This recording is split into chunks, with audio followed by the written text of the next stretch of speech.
of the Council of Governors, state corporations, and all senior government officers here present, ladies and gentlemen, fellow public servants.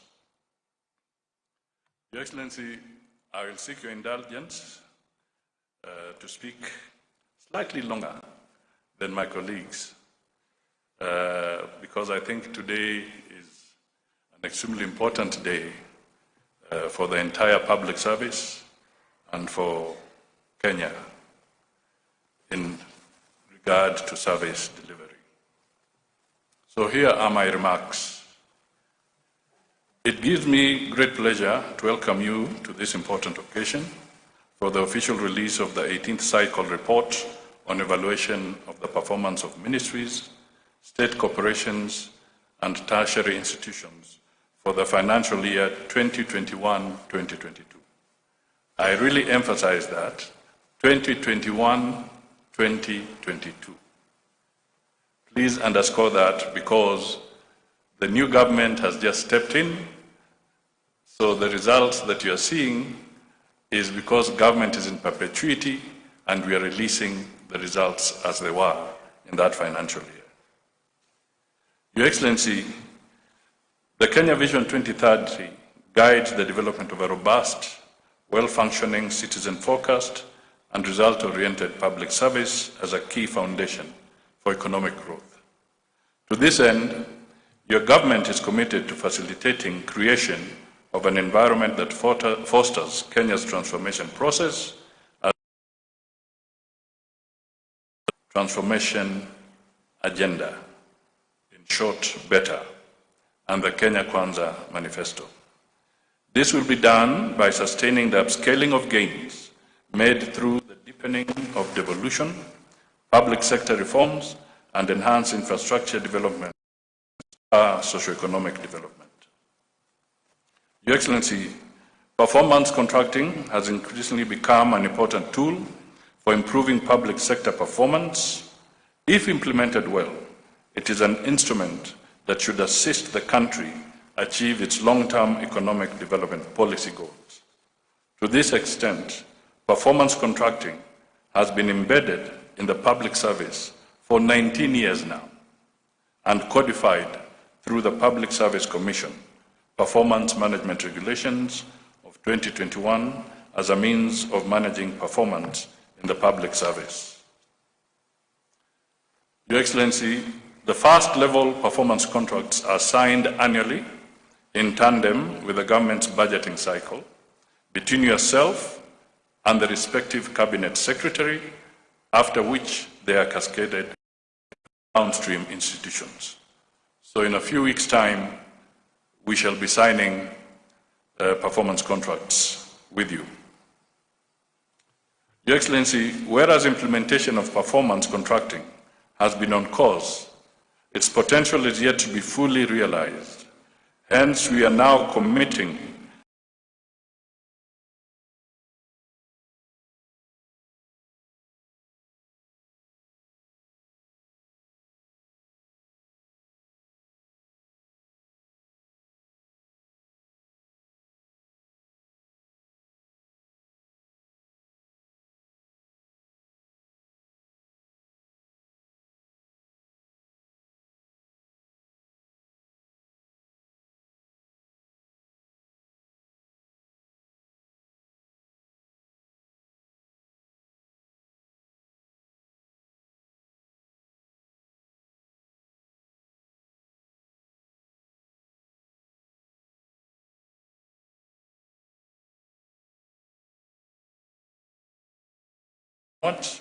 to ensure that all public servants are working towards the common good of the country.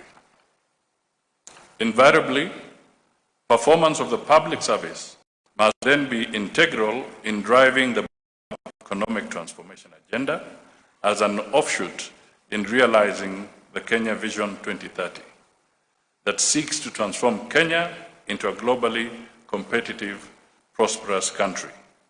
But, we are 7 years short Kenya Vision 2030.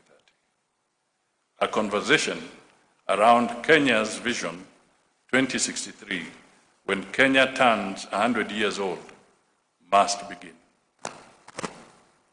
Meanwhile, the rallying call in performance contracting, as Aisha has said, is what gets measured, gets done. Adoption of performance contracts ought to establish uniformity, consistency, and objectivity in measuring public service performance. Hence, its implementation must henceforth fast-track the linkage between planning and budgeting phases to clear outputs and outcomes.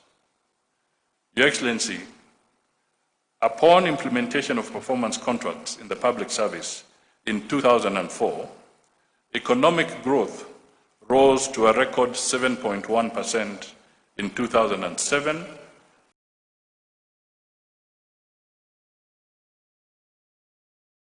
from 0.6% .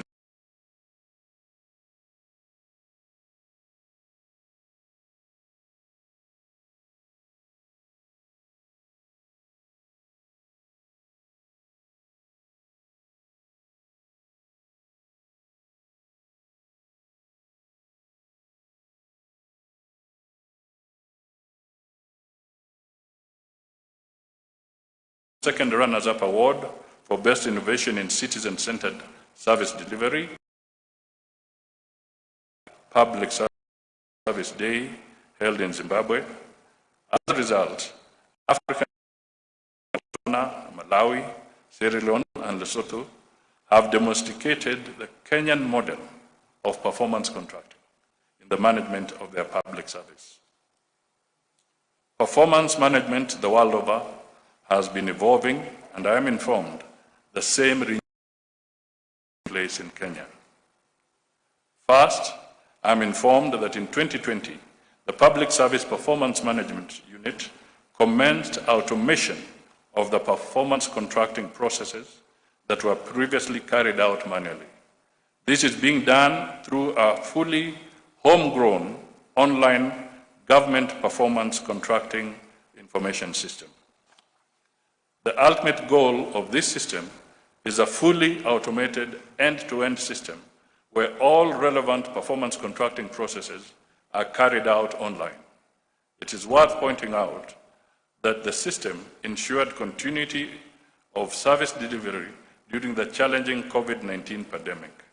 Hence, the GPCIS should be emulated by other efforts to automate service delivery.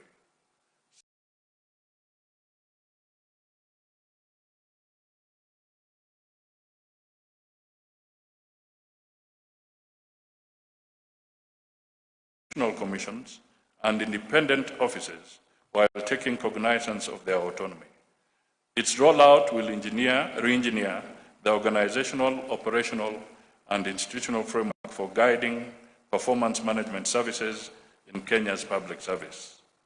Thirdly, my office is in the process of developing a public service performance management bill, which will be the overarching law to fully anchor the performance management function in the entire public service institutions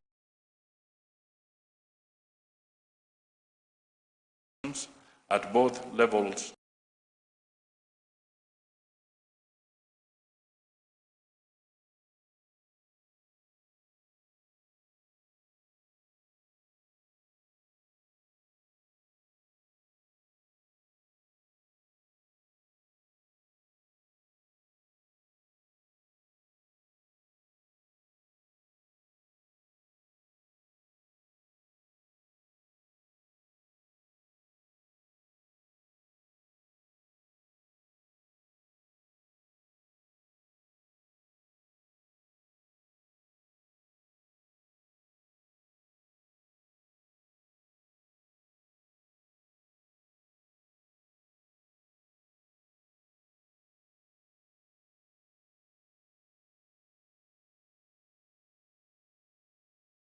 Financial year. But in the subsequent financial years, the focus of the performance contracts will be based on, among others, the priorities agreed during the cabinet retreat held at the beginning of this year in Nanyuki, chaired by yourself. In order to realize this, all public institutions must ensure that their respective key priorities are included in their performance contracts. Your Excellency, one of the internationally accepted performance management principles is accountability and transparency of a government performance management system, which means providing factual feedback about the performance of government. Therefore, the annual performance evaluation and release of the report for the financial year 2021-2022 marks a momentous occasion since it provides the baseline for performance commitments in the next financial year and also some reflection. Allow me, therefore, to reflect on a matter that should not escape our collective attention. Your Excellency, just before Easter, the Public Service Commission 2021-2022 annual report indicts ministries, departments, and agencies for incurring colossal financial penalties through court awards because of failure to honor contractual obligations. The Public Service Commission reveals that most losses are occasioned when state entities enter into contracts without adequate budgeted and approved funding. Common breach of contracts begs the questions: do frequent breaches of contracts arise out of inept due diligence or sheer negligence by MDAs? Do staff in procuring entities understand procurement laws and that it is their responsibility to ensure contractors fulfill their obligations and that government receives the goods and services it paid for? Or should we conclude they know the rules but choose to ignore them for our benefit? The legal framework for public procurement is set out in Article 227 of the Constitution of Kenya 2010 and in several sections of the Public Finance Management Act, number 18 of 2012, and the Public Procurement and Asset Disposal Act of 2015. Your Excellency, public resources are not infinite.